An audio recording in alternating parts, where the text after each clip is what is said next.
आज परत एकदा मी शिवली आहे आपल्या स्वामींसाठी टोपी। तुम्ही बघू शकता पैठणी पॅटर्नमध्ये मी स्वामींना आपली छानशी अशी टोपी शिवलेली आहे। तुम्ही बघू शकता ही टोपी दोन्ही पण साईडने तुम्ही यूज करू शकता, पुढची पण साईड आणि मागची पण साईड। इथे बघू शकता जसं तुम्हाला व्हिडिओत मी दाखवलं आहे त्याप्रमाणे खूप छान अशी आपली पैठणी पॅटर्नमध्ये टोपी ते स्वामींची मी शिवून रेडी केलेली आहे। स्वामींना ही टोपी कशी दिसते ही मी तुम्हाला व्हिडिओच्या लास्टला दाखवणार आहे।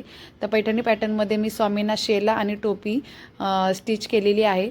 तर ही टोपी कशी स्टिच केली याचा पूर्ण व्हिडिओ मी तुमच्याशी शेअर करते, व्हिडिओ शेवटपर्यंत नक्की बघा।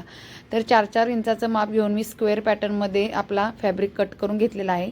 4 इंचाच्या मापावर आपला स्क्वेअरमध्ये कट केलेला कपडा आहे।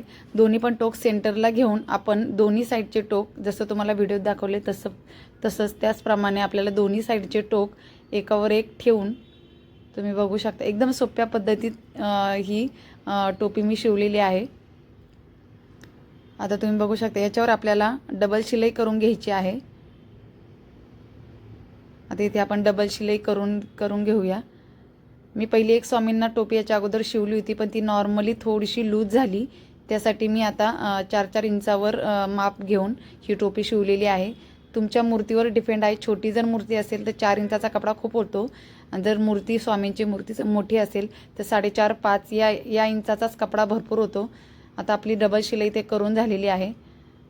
आता आपल्याला हा फॅब्रिक पूर्णपणे पलटी करायचा आहे। थोडंसं जो एक्स्ट्रा आहे तो एकदम कट टू कट करायचा आहे। जर तो कपडा कट नाही केला तर त्याची फिनिशिंग बिघडते आणि टोपी व्यवस्थित दिसत नाही।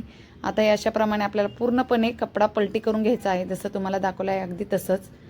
तुम्ही बघू शकता छान असा आपला कपडा इथे पलटी झालेला आहे। आणि बघा आपली टोपी, स्वामींची टोपी इथे शिवून रेडी झालेली आहे। पुढची साईड आणि मागची साईड दोन्ही पण तुम्ही बघू शकता, खूप छान अशी आपली टोपी इथे रेडी झालेली आहे। तर ही टोपी तुम्हाला कशी वाटली हे मला कमेंट बॉक्समध्ये नक्की सांगा। तुम्ही पण तुमच्या स्वामींसाठी अशी टोपी नक्की ट्राय करा, आणि कशी वाटते तुमची टोपी कशी दिसते हे पण मला कमेंटमध्ये नक्की सांगा। अशा प्रकारे आपल्या स्वामींना हा शेला आणि ही टोपी कशी वाटते हे मला सांगा, आणि व्हिडिओ आवडल्यास लाईक करा, शेअर करा आणि सबस्क्राईब